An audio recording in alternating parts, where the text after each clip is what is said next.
Hello, welcome to worshiptutorials.com. My name is Brian. This is the beginner guitar lesson course. Today we're going to talk about how to play your very first chord, which is a D chord, and we're also going to talk about what a chord diagram is and how to read it. So if you are following along in our course and you've never played a guitar before, this is an exciting day for you. We're going to actually play a chord, and we're going to make this thing make something that sounds like music of some kind.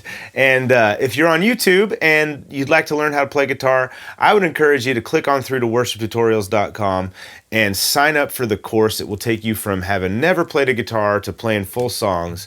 It's completely free of charge. If you sign up, it'll just allow you to track your progress and that kind of thing. It's just a much more organized way to do it. But hey, if you're going to want to stay on YouTube, just subscribe to the channel and you will get the updates when the new videos come out. Okay, so if you followed along in our course, and I encourage you to go through the first module. This is sort of the second module, which is learning the chords. The first module is all about how to hold the guitar, how to sit, how to put your hand on the guitar when you play it. So if that's all stuff that you don't know how to do, or that you don't know whether you're doing it right or not, definitely go check those lessons out. Again, you'll find them at worshiptutorials.com in the guitar lesson course. So I'm going to assume that you know how to do all that stuff properly. And now we're going to talk about a chord diagram. So I'm going to show you a chord diagram right here. What you are seeing is sort of the top of the guitar. So you'll see lines that go this way, you'll see lines that go this way, and you'll see numbers and dots, right? So the lines that go up and down are the strings. There should be 6 of them. And the lines that go across are these frets. Typically on the chart diagram, but it depends on what it is, but typically the first one will be the nut. So that's like 0. And then the first line after that is the first fret, second fret, third fret. So what you're looking at is a diagram for the chord, the D chord. And you see a dot right here, actually right here, and it has a 1 on it. That's on the, now you should know your string names, which is also a lesson in the first module, but it's E, A, D, G string. And it has a dot on the second fret with a 1. Then you'll see another dot on the B string on the third fret. And when I say on the third fret, it means it's right above the third fret.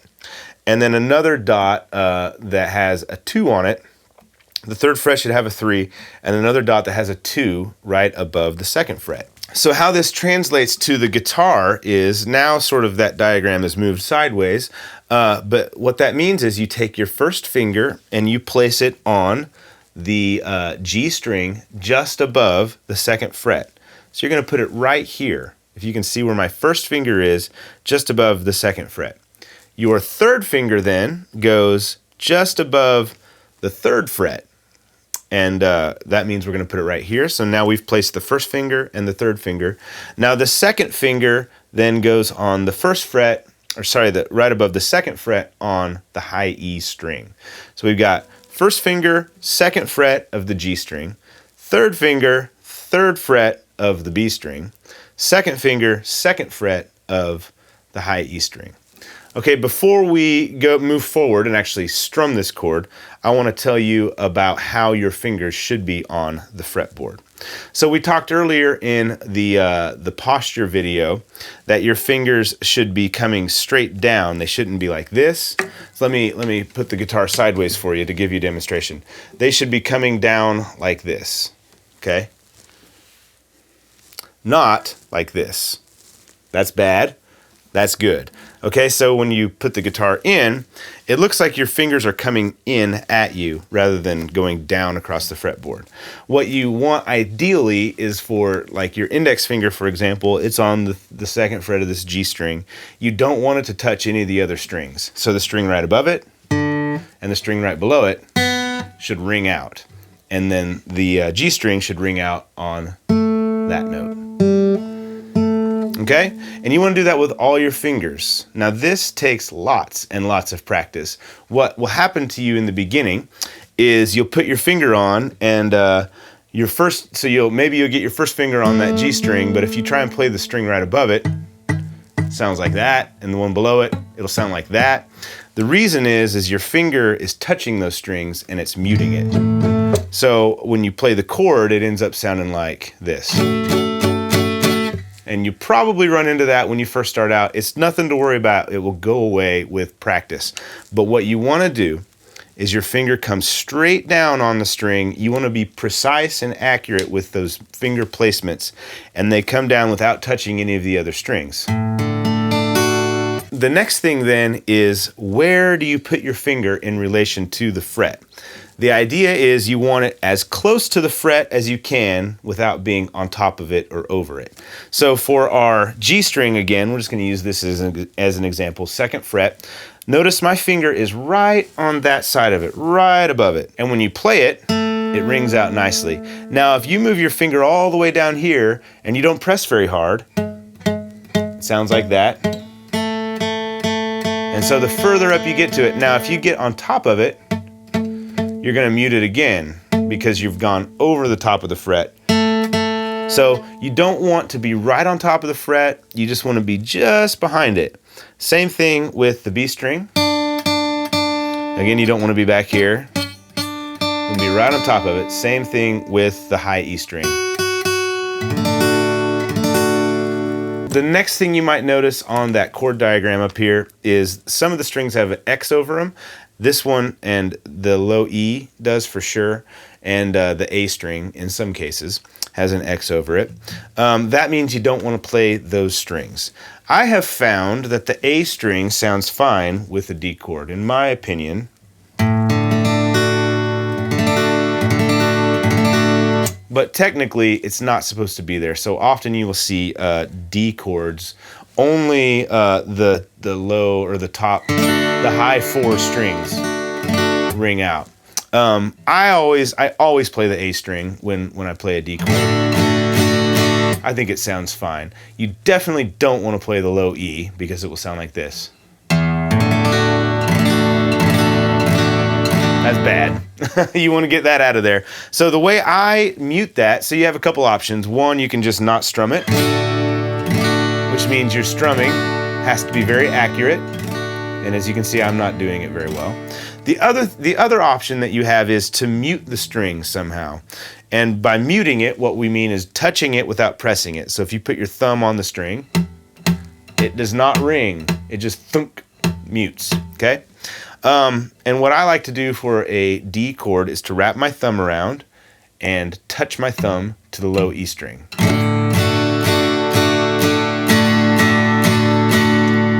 And that mutes it. And that is pretty much it. Strings that have an O on the top of them mean that you, like the D string, for example, you just let it ring out open without fretting it. So obviously the D string is in the D chord, it's the root note. And that's it. That's how you play the D chord, your first chord. Now, this was a quick lesson. There's a lot of stuff packed into it, but if this is the first time you've ever played a chord on the guitar, you're gonna need to spend some time with this. Like I said, when you first start it, it might sound kind of gross. What is what I'm getting at. And that's because your fingers are touching other strings. So really work hard on having your hand not like this, but like this. This is bad, this is good. And we talked about in our posture lesson, and I showed you an angle from coming down from on top, how your hand should be. It should be in a natural position. You shouldn't be like this, or you shouldn't be like this. Both of those will make it difficult to play. But it should kind of rest right here. You should have some space right here, sort of in the palm of your hand, which allows your fingers to come in and press down on the strings from on top of the strings, and not like this. We're going to do this down the road a little bit, but that's barring, and that's a little more advanced. So for right now, you want your fingers to come straight down on top of the strings. You want them to be as close to the fret without touching the fret or going over the fret. And you just want to make sure that you practice and just strum it. You don't even need a pick necessarily. You can strum it with your finger. But work on forming that chord and making it sound precise and making sure all the strings ring out. You can head over to worshiptutorials.com and download a sort of full page printout of that chord diagram if you'd like. That's completely free, and you can have that. What I would suggest is as we move forward in the lessons, we're going to learn all the chords in the key of D, all the ones that you'll probably want to use in the key of D, and we'll look at other keys too. Sort of make a binder for yourself with these chords in them, chord diagrams.